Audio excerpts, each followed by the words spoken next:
Welcome back, guys, to The Real Podcast. You might notice something a little bit different today. We have Daniel 2.0 right here. The better version. Yes. So basically what we're doing is Tim and Daniel are no longer a part of the podcast.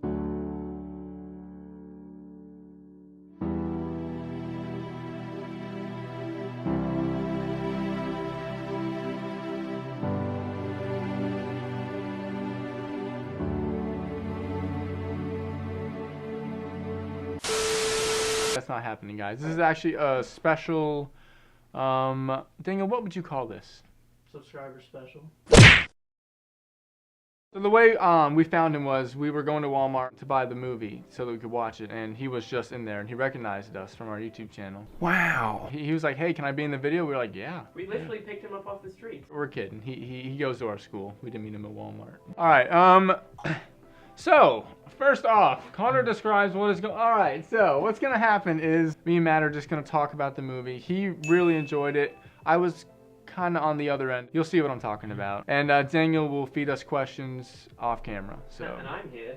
And Tim is manning the camera. Yeah, he really likes this movie, right? When you say I do like this movie, and I thought it was a lot of fun, and we're going to have some good conversation about it.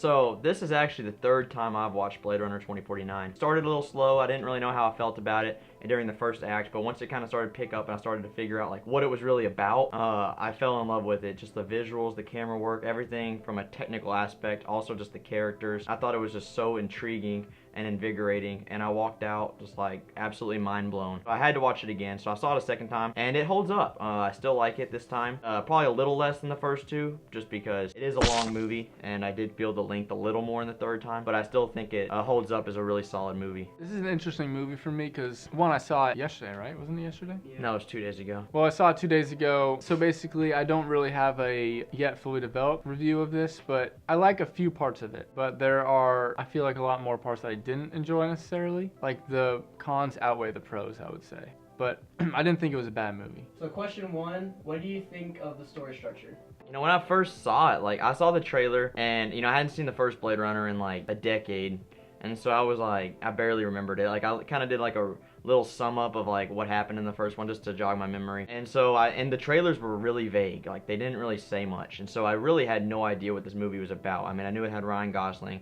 I knew it was going to have a little bit of action in it. I thought it was going to be more of an action movie than a Thinkers movie, but what we got was a Thinkers movie. It was a movie that really, you had to pay attention to every single scene. You couldn't really ever take a nap or, you know, take a break from a scene mentally, because you'll miss some really important information. It does start pretty slow, like the first, like, 20-30 minutes. Like, I thought the opening scene was really cool with, like, Dave Bautista and that conversation between them, that little fight. And then it kind of, like, gets a little slow of just him figuring things out as the movie progresses about, like, who he is and who his parents are. And it does slow down a little bit. I think once he really starts to, like, match the DNA and actually really starts going on the hunt for finding out what's going on, I think the movie really picks back up. And I think once Harrison Ford enters the picture, that's when I really, really love it. I thought that the third act was awesome. Mm-hmm. So yeah, like, for me, I was a lot more interested in the first 30 minutes of the movie than I was second act, I guess you could say. I thought the first 30 minutes really hooked you, and, you know, and even, like, what happens in it with Dave Bautista's character,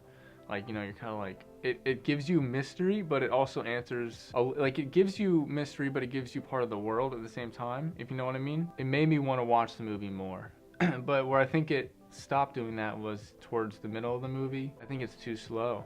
Partly because of its visuals, honestly. Like, there were a lot of shots where it would slowly, like, follow Ryan Gosling, you know, walking in the desert or wherever, and it would be a really pretty shot, but it would just keep going, and then, you know, the music would rise, and, like, it was cool, but they did that a lot, and I felt like it was just too much. But I think Matt said it best for the third act, is it really does pick up in the third act, and it kind of reels you back in. So overall, like, I thought the structure of the movie was well done. I think it just kind of lacked a little bit in the second half of it, or the second.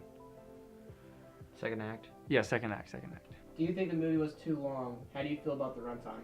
I think it probably could have used probably about another 10 minutes off. I think that probably would have helped. I agree that there are, like, a few shots where I'm like, you know, little long, but, like, I mean, I have the patience as a viewer to, like, you know, put up with those type of shots, and, like, they don't really bother me, especially whenever, like, the colors just, like, really pop off the screen. the way that they do in this movie. Like every single shot, I'm like always dumbfounded at like how they got that shot, because I just think that everything is so beautiful. I couldn't tell what was CG and then what was like actual production design, because it was so seamless. It looked so real.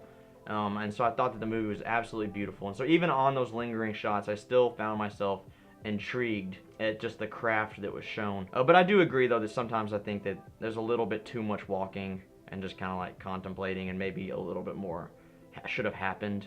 And yeah, I think it did drag a little, but not enough for me to really care. I mostly agree with you on that. Especially with the runtime, I think it could have been knocked down a bit. I think it did go on more than it should have, and that's one of its biggest faults for me. Do you think there's a reason why they kept those shots in necessarily? How would you defend? Like, I know you kind of said, like, oh, it's like, I didn't necessarily like them. The movie kind of just lets itself breathe, and it doesn't try to force, like, too much information on you. It just, like, it gives you what you need to know, and it lets you kind of, like, process that at your own speed. I mean, that's fair, but like I feel like every shot should have a meaning, and like I'm not saying that most of those shots don't. Like giving them time to breathe, I feel like that's not really an excuse.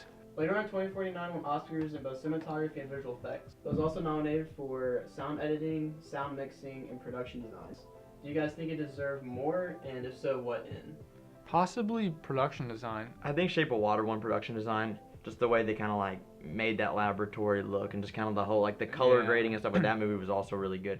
But I would definitely deserve the nomination for that. I don't know about the win. I think sound mixing definitely deserved the nomination, and I could have understood a win for sure. I'm on the same page as you. All right. So we're gonna be doing our rating systems a little bit differently now. We're gonna do a scale of 1 to 10, whereas we used to do a scale of 1 to 5. And it gives us a little bit more range as to what we wanna, or as to how we feel about the movie. Matt, wanna? Yeah, so this was one of my favorite movies of 2017. I'm gonna give it a 9 out of 10. I think that the only things that really hold it back is just the pacing can be a little slow, and I think that the climax scene, I honestly didn't even really know it was the climax until like it was kind of like over. I was like, oh dang, that was like it. Yeah, that part was a little bit weak, but other than that, the movie's pretty much perfect in my book. So it's hard for me to rate this because I still don't have my full opinion on it yet, at least developed. Movies, like, you gotta let it linger. Yeah, you gotta let it linger in your head for a few It's days. one of those movies, It's been but lingering for 2 days.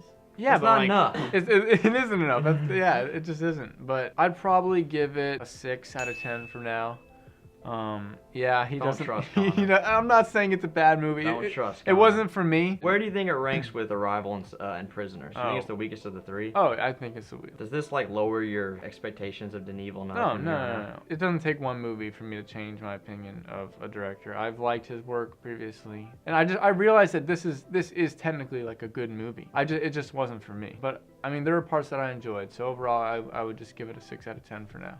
Your hoodie string has been bothering me this whole time. It's Has like- it been like that the whole time? Yeah. Oh, we gotta reshoot. No. All right, guys. Thank you. I need quiet, please. Please. Wait, what did you think of that? Just you're like, he's such a diva.